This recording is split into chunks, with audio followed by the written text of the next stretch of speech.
Saya tidak melihat Gus Dur pro-Zionis.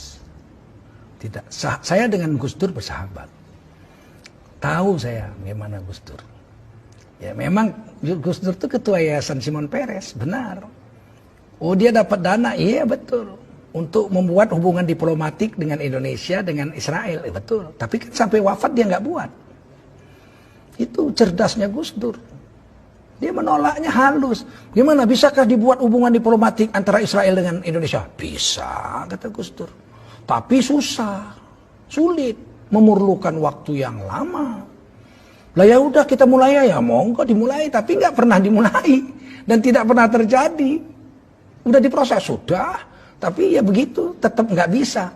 Ketika kemudian orang-orang dari Israel memaksa Gus Dur, cepet, ini butuh waktu perlu, cepet. Gus Dur enak aja ngomong dia, disiarkannya di depan umum. Sebagai presiden dia bilang, saya ini kepingin kita itu membuat hubungan diplomatik antara Indonesia dengan Israel. Seluruh Indonesia marah. Tuh katanya nggak setuju. Mereka itu belum mau, perlu waktu yang lama, kata Gus Dur. Akhirnya Israel diam. Sampai sekarang belum pernah ada hubungan diplomatik. Enggak cerdas itu orang seperti itu orang cerdas. Fatona itu cerdas. Kita yang belum nyambung begitu. Nah, saya tidak membela membabi buta, memang kenyataannya begitu. Bisa? Bisa. Tapi nggak jadi, ya memang susah. Dicoba, ayo coba ngomong. Beliau ngomong. Se-Indonesia protes tuh, lihat kan protes semua. Nggak bisa semudah itu. Sampai beliau wafat sampai sekarang. Indonesia belum punya hubungan diplomatik dengan Israel. Nah ini hal-hal seperti ini. Tidak semua orang bisa. Saya nggak bisa. Saya nggak bisa seperti itu. Saya orang Medan. Kalau orang Medan itu apa kau? Nggak senang kau? Kita selesaikan di luar. Saya nggak pandai begitu-gitu. Itu butuh orang-orang pilihan juga untuk bisa tampil seperti itu. Tapi jangan diragukan cintanya Gus Dur terhadap NKRI dan terhadap agama. Beliau itu satu kelebihan yang jarang orang dapat. Apa kelebihan? Saya sampaikan kepada anak muda ini yang bertanya ini lagi. Beliau itu pemurah, ya Allah. Pemurah. Orang minta, langsung dikasih aja, diberi. Nggak mikir itu. Bahkan kadang-kadang Gus Dur itu uang belanja istrinya dikasihkan ke orang untuk makan orang. Coba bayangin. Tapi istrinya nanya, Mas, duitnya udah tak kasih orang, tadi ada orang kesusahan. Lah kita gimana? Kita kan belum susah. Kalau kita minjem orang masih percaya lah, kalau dia minjem nggak percaya orang. Sampai sebegitunya, wow, jangan main-main.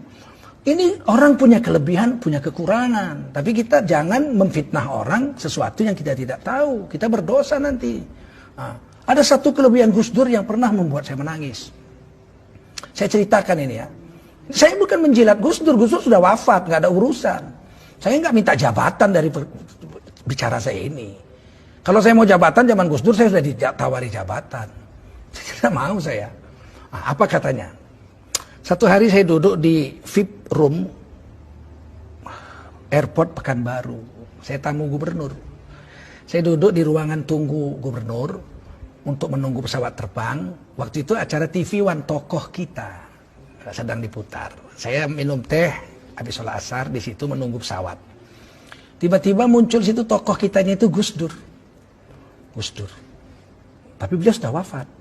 Tokoh kita begini-begini. Kemudian ibu belum wafat Gus Dur.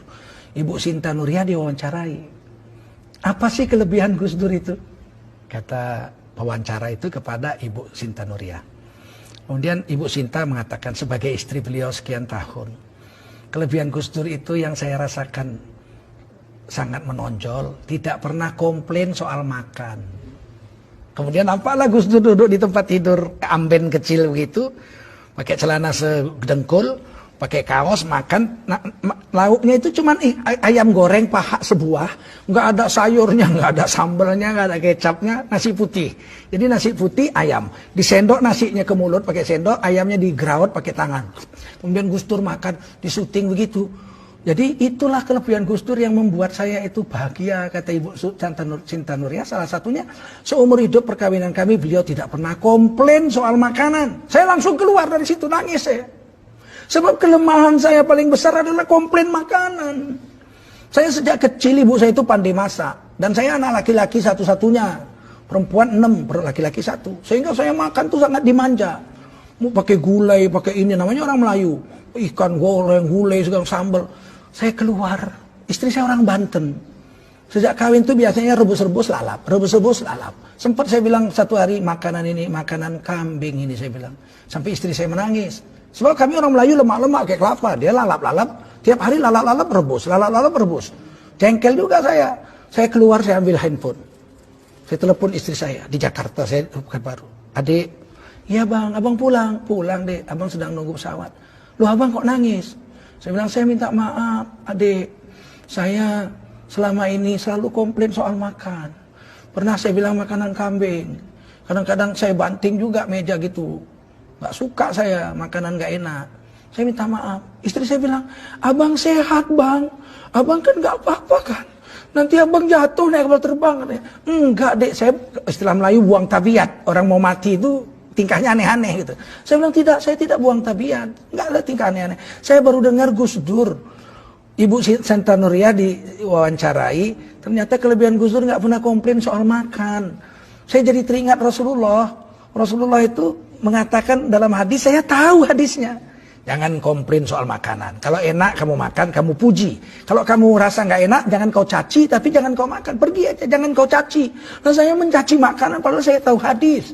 Saya pikir itu kan cuma Rasul yang bisa buat. Kenyataannya Gus Dur bisa buat. Ngapain mesti belajar tidak komplain makanan kok sampai jauh-jauh nunggu sahabat Nabi atau zaman Nabi. Mau zaman sekarang aja ada orang. Saya bilang gitu, maafkan saya janji. Saya tidak akan komplain lagi soal makanan kepadamu. Sampai di Jakarta saya pulang dipeluk istri saya. Ya Allah bang, abang nonton itu? Iya, saya nggak punya TV di rumah, nggak nonton TV. Tapi di VIP room itu ada televisi. Pas TV One tokoh kita. Jadi saudara, saya tidak menjilat Gus Dur. Gus Dur sudah wafat, nggak ada dapat jabatan saya dengan kata-kata ini. Tapi wajib menceritakan orang yang sudah wafat itu kebaikan-kebaikannya saja. Haram menceritakan aib orang yang sudah mati. Karena orang yang sudah wafat itu telah sampai kepada perbuatannya. Kita ceritakan baik-baiknya aja. Nah, Gus Dur itu orang baik, cucu orang soleh, anak orang soleh.